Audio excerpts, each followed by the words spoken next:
Boa noite, eu sou a aluna Kétlin Cristina e juntamente com a Maria Eduarda nós vamos apresentar hoje sobre o artigo intitulado Status Atual e Perspectivas Futuras para o Desenvolvimento de Vacinas contra o Abuso de Substâncias. O artigo, ele é uma revisão que discute vacinas para o tratamento de transtornos por uso de substâncias.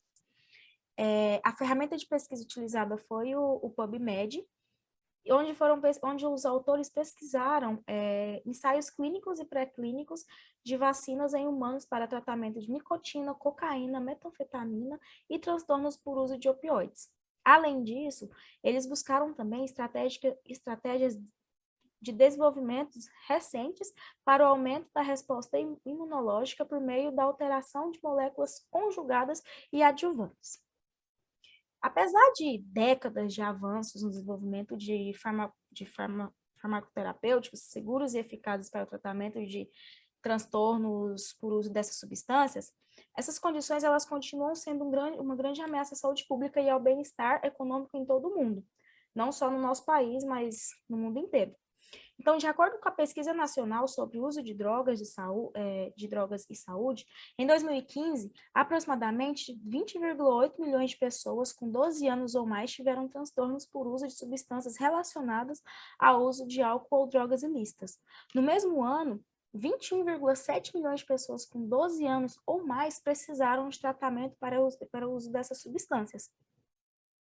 Então, com a mudança pragmática da conceituação de drogas como toxinas, abriu muitas portas para novas abordagens em farmacoterapia para transtornos por uso de substâncias, especificamente no que diz respeito aos métodos imunológicos.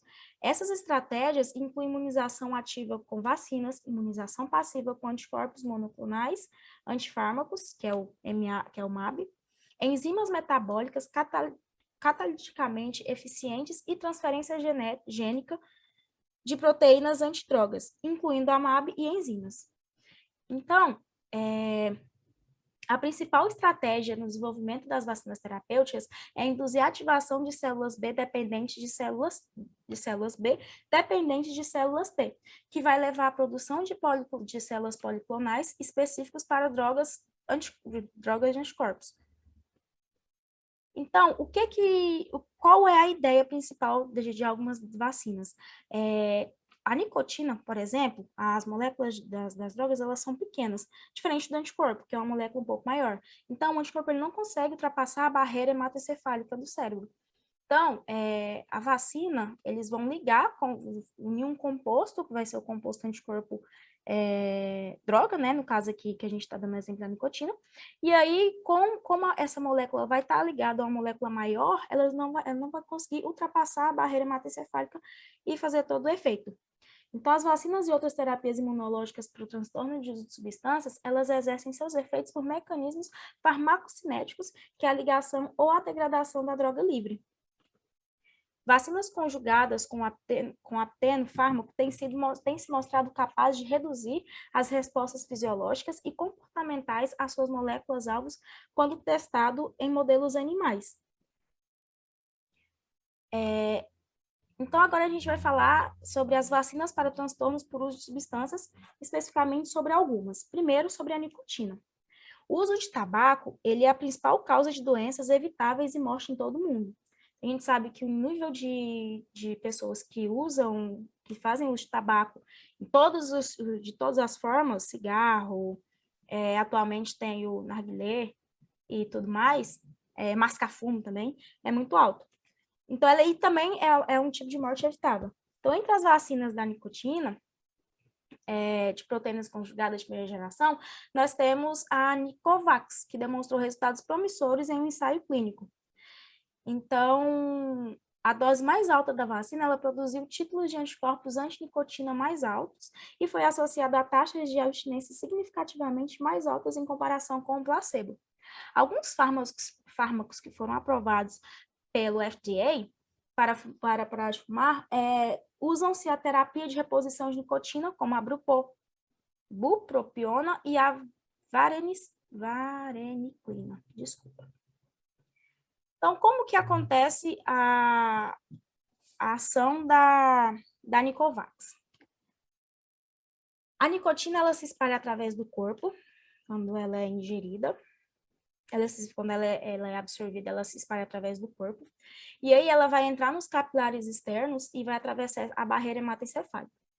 Então, essa nicotina, ela vai se ligar aos receptores nas células cerebrais e induzir a liberação de neurotransmissores que vão levar ao vício. A Nicovax, ela é criada a partir de um revestimento de uma proteína transportadora com moléculas de nicotina, que é usando ligantes químicos.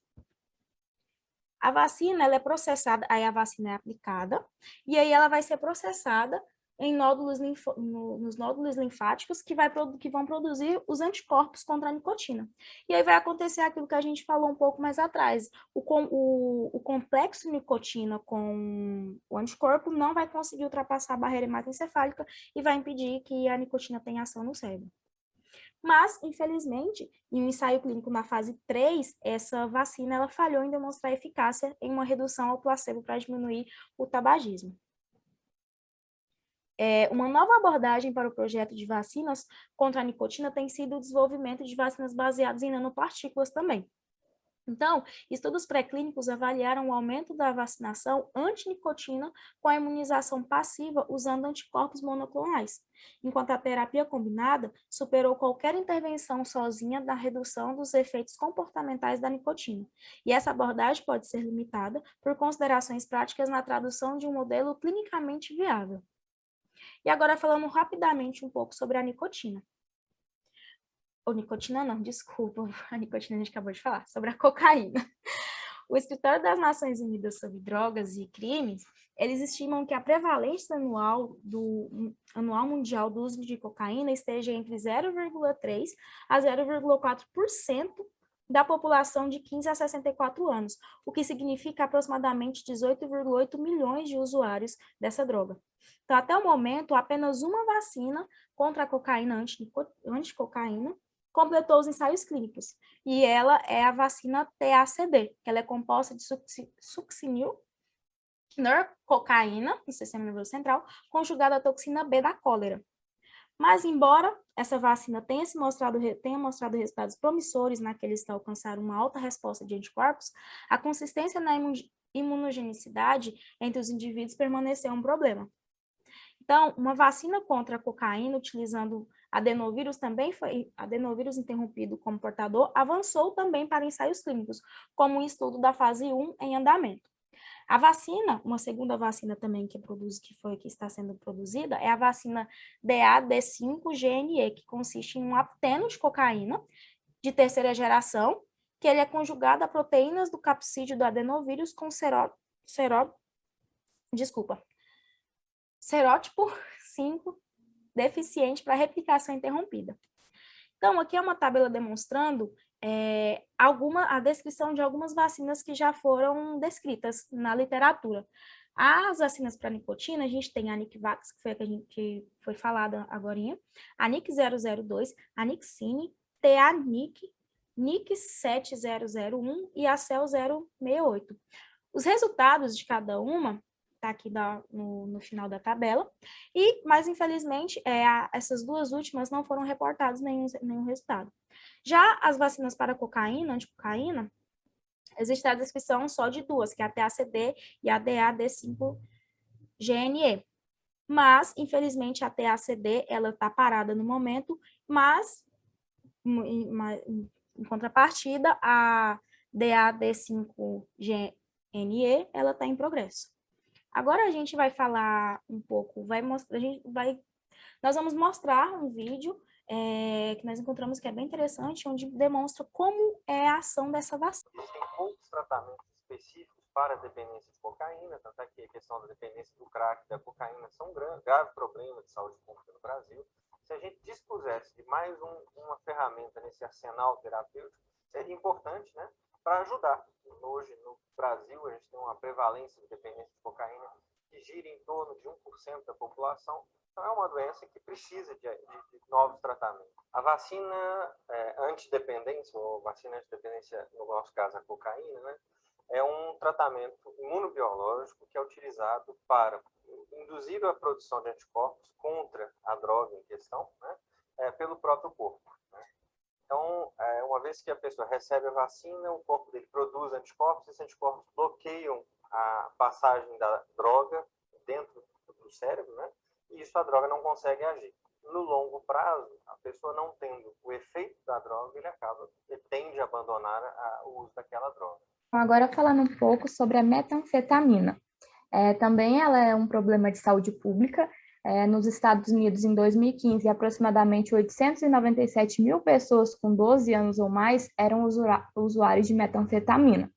Atualmente, não existem farmacoterapias eficazes para essa desordem do uso dessa metanfetamina. E apesar de nenhuma vacina contra essa ter avançado para ensaios clínicos, um anticorpo monoclonal anti-MA, que é a antimetanfetamina, quimérico, ele demonstrou segurança e tolerabilidade em humanos em um estudo de fase 1. Então, a administração desses anticorpos monoclonais, ele pode revelar um tratamento útil em situações como sobredosagem, por exemplo. No entanto, o uso a longo prazo, ele pode ser limitado por conta da menor duração de ação e aumento do custo também em relação à imunização ativa com as vacinas. Em relação aos opioides, o uso indevido desses prescritos nos Estados Unidos, eles também têm crescido a uma taxa alarmante. Ocorreu, então, a quadruplicação das mortes por overdose envolvendo esses medicamentos, desde 1999.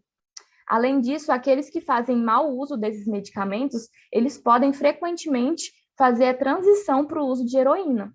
Então, existem muitas dificuldades para o desenvolvimento de vacinas contra a heroína e esses opioides, como a existência de um ou mais metabólitos ativos para a maioria dos opioides, o fato dos usuários de opioides eles poderem alternar entre vários opioides se aquela droga de escolha ela não estiver disponível, e também por conta da utilização de certos opioides para usos médicos legítimos, que é o caso da analgesia. Nesse caso, então, nenhuma vacina para o uso desses transtornos do uso de opioides avançou para ensaios clínicos. Em relação aos estudos pré-clínicos, várias vacinas contra a heroína e esses opioides, elas mostraram eficácia na atenuação de comportamentos relacionados ao vício em animais experimentais. Então, relativamente, menos estudos examinaram os efeitos da vacina nos opioides e metabólitos no soro e no cérebro. Isso ocorreu por conta da dificuldade de se medir com precisão os níveis dos compostos, como a heroína e seu metabólito 6-acetilmorfina, que são instáveis no soro por conta do pH e da atividade da colinesterase. Então, a vacina estudada até o momento, em relação aos efeitos da farmacotécnica dos opioides, foi a GLI-4-OKLH, que demonstrou produzir anticorpos que vão se ligar à heroína, bem como aos seus metabólitos, a 6-AM e a morfina. Então, os usuários, eles possuem a capacidade de superar os efeitos da vacina por meio de doses aumentadas da droga de abuso, e as vacinas opioides, elas são provavelmente mais adequadas para a prevenção da recaída, ao invés do uso quando ocorre a abstinência. Então, como observado, as vacinas para transtorno do uso de opioides, elas devem enfrentar não apenas o desafio de gerar anticorpos específicos para aqueles metabólitos ativos, mas também para aquele composto original. E também responder, então, pela tendência dos usuários de alternar, então, entre os vários opioides que estão disponíveis, então, através da indústria farmacêutica. Embora tenha havido, então, um progresso no desenvolvimento dessas vacinas relacionadas a esses transtornos de substâncias, vários desafios, eles ainda permanecem, como é o caso da demora nas descobertas pré-clínicas, na fase dos testes clínicos e também na introdução de um promissor candidato aí no mercado comercial. Além disso, as vacinas elas precisam ser administradas repetidas vezes para atingir e manter uma resposta imunológica que seja capaz, então, de bloquear o uso da droga.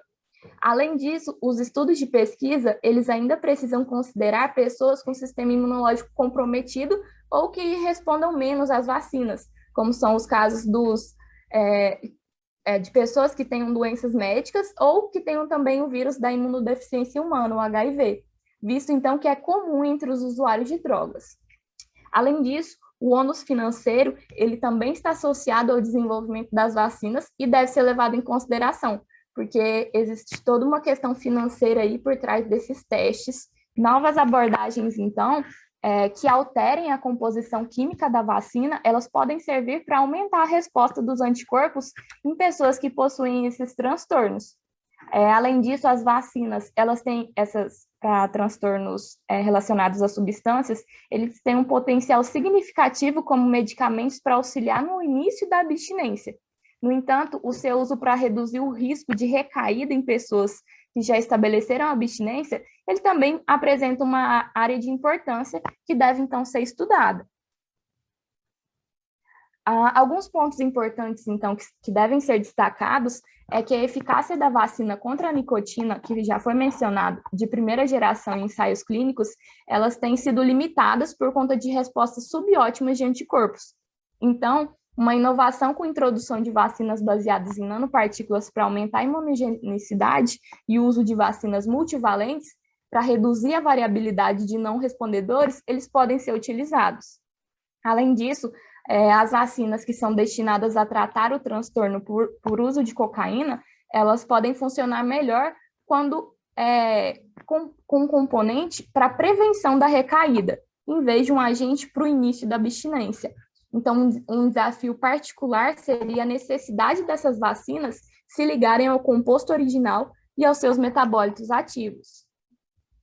Então, com o desenvolvimento de novas combinações de proteínas transportadoras, adjuvantes e também o uso de vacinas multivalentes, é possível uma melhora observável na eficácia dessas vacinas quando ocorre o aumento na imunogenicidade para vacinas em relação a esses transtornos. Então, seriam utilizados em coadministração agentes imunomoduladores, como tucarezol, ou enzimas degradantes, que sejam mediadas por vetores virais, que podem, então, aumentar ainda mais os efeitos da vacina, sugerindo, então, um papel para a combinação de abordagens terapêuticas.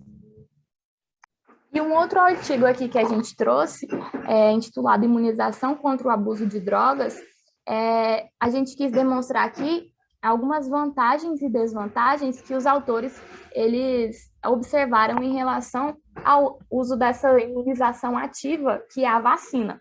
Então, algumas vantagens não requerer administração diária, podendo, então, ser usada periodicamente, a cada 2, 3 meses, por exemplo. Elas também não agem diretamente no sistema nervoso central, então elas podem ser usadas juntamente com outros medicamentos, como antidepressivos, sem interferir na ação desses. E elas também são mais toleráveis do que as medicações usadas atualmente, resultando, então, numa menor desistência do tratamento. No entanto, também tem algumas desvantagens, pois essas vacinas, elas não bloqueiam os efeitos da droga em todas as circunstâncias. Então, dependendo do modo de uso, como na inalação, por exemplo, os anticorpos, eles não têm tempo para agir. Além disso, os pacientes, eles podem evitar os efeitos da vacina fazendo uso de outras drogas ou de combinação delas, por exemplo, e isso se deve à autoespecificidade das vacinas, que agem sobre apenas uma determinada droga. E também no caso onde essas vacinas, elas não podem ser usadas em pacientes imunodeficientes, aidéticos, por exemplo, por não possuírem um sistema imunológico apto para produzir anticorpos. As nossas referências, e obrigada.